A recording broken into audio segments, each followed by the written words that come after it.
Alors R, ça veut dire quoi?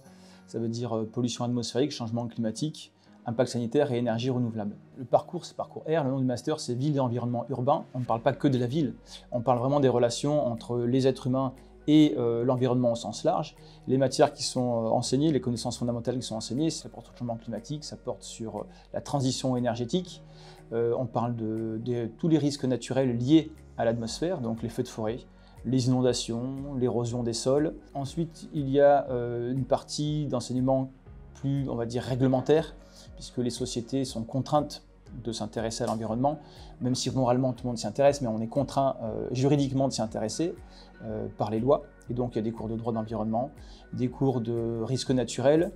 On parle aussi de gestion du climat, donc de géopolitique du climat, comment les grandes nations, enfin toutes les nations dans le monde s'entendent sur leurs émissions.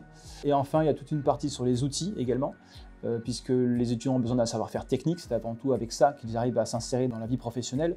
Les connaissances les aident, mais surtout le savoir-faire technique, et donc des outils de télédétection, des outils de cartographe, ça c'est vraiment le propre du géographe. On parle de système d'information géographique, et enfin des outils statistiques également.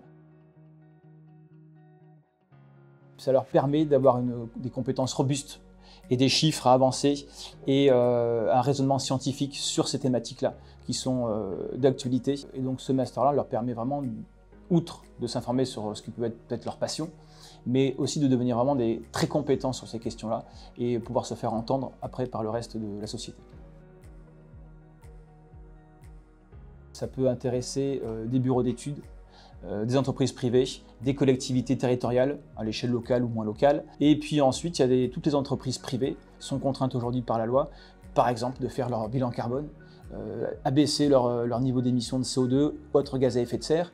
Les collectivités locales doivent faire des plans climat, air, énergie, territoire. Donc voilà, c'est beaucoup de stages pendant leurs études, M1, M2, et c'est aussi de nombreux débouchés par la suite.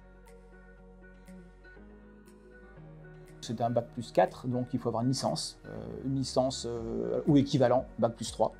Donc généralement, ce sont des étudiants qui sortent de licence de géographie ou de licence de sciences de la Terre, qui ont déjà fait pas mal de climatologie, donc ils ont des connaissances solides, puisqu'on va construire là-dessus, et aussi des connaissances des outils, tels que j'ai dit tout à l'heure, hein, les SIG par exemple.